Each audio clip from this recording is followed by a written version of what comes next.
guys, this is Julia for Just One More Card, and today I have a fun video for you featuring supplies by Pretty Pink Posh and Clearly Besotted stamps.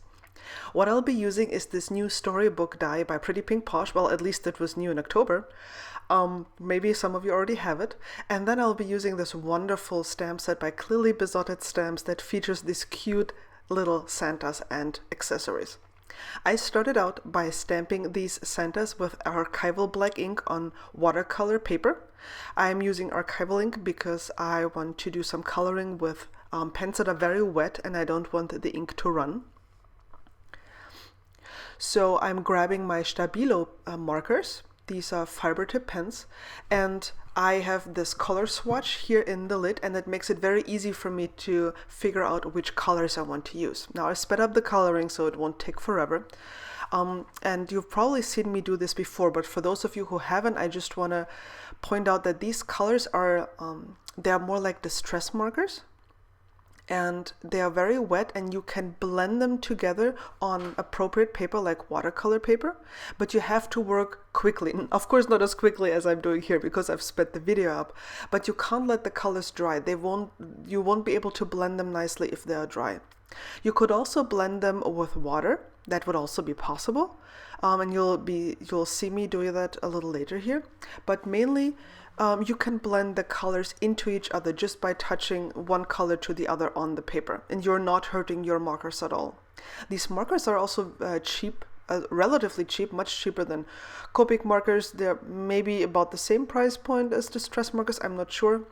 In Germany, they're virtually available everywhere in each like supermarket where you can buy office supplies.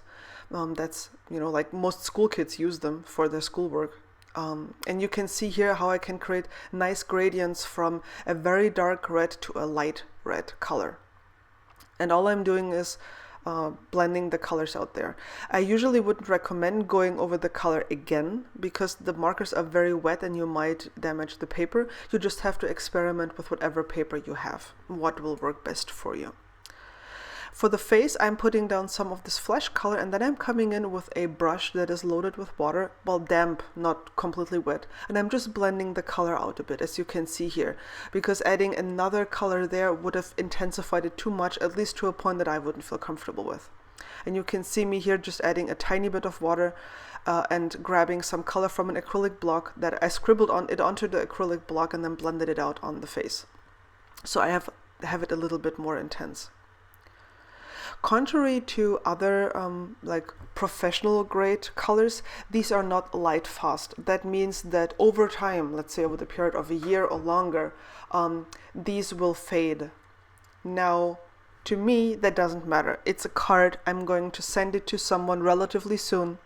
They're going to look at it, they might keep it for a week or two, and then they might throw it away. So to me, that doesn't matter. I'm not going to do any art pieces with that.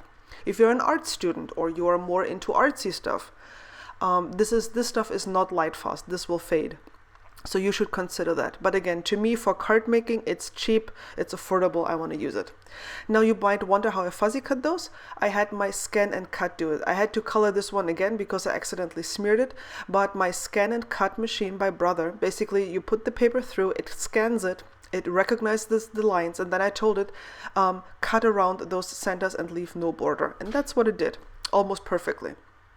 Now, die cutting. I only want to die cut these 3 openings, not the big one. How do I do this? By partial die cutting.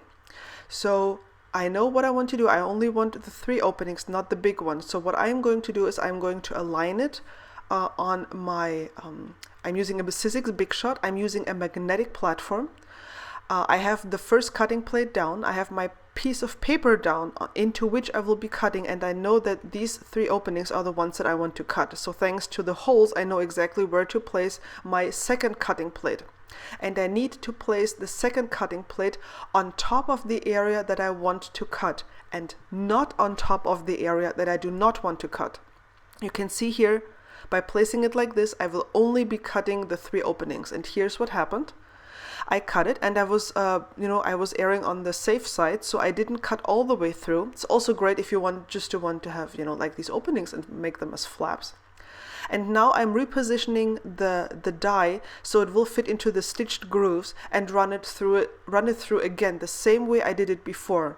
So I only placed the cutting plates where I wanted to cut, not where I did not want to cut. Okay? And this way I could easily only die cut the 3 openings that I needed and not the other big one. I grabbed a piece of paper that will go behind these 3 openings, and I'm using a dauber here to gently sponge some ink, and I think this is cracked pistachio most likely. You'll have it in the YouTube description below. I have all the products there.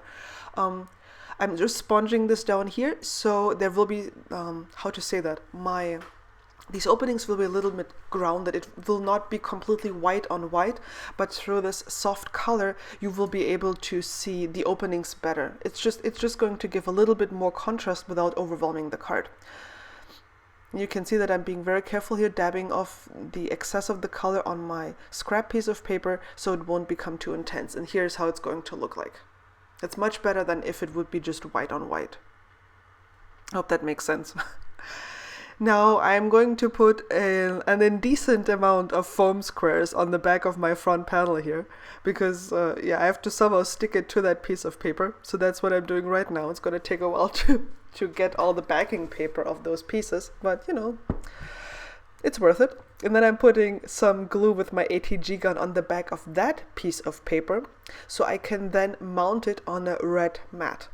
And I cut it down so it would only have a sliver of red around this panel, because I didn't want the red to take away. I wanted it to accentuate what I'm showing, and I wanted to pick up the red color of the Santas as well.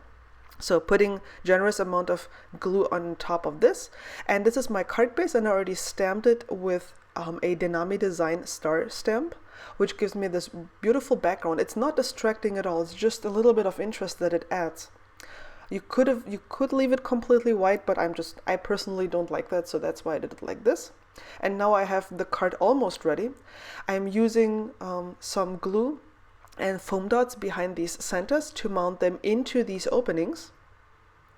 And of course, since this is a card for Pretty Pink Posh, I have to use sequins, figures, right? So I'm doing my usual method of first placing the sequins where I want them to go, trying to not knock the card over, because that happens sometimes, or my cat comes by and tries to help.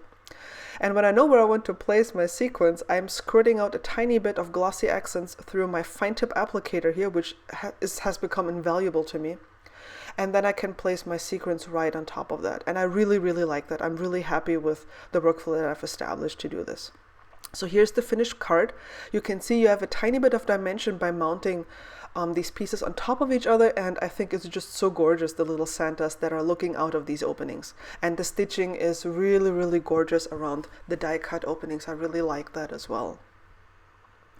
Here's a view of the entire card, how it looked like in the end, and I hope you got inspired. I hope you're already doing your Christmas cards because you know Christmas is coming, and I'd love to hear from you. Catch you again soon. Bye!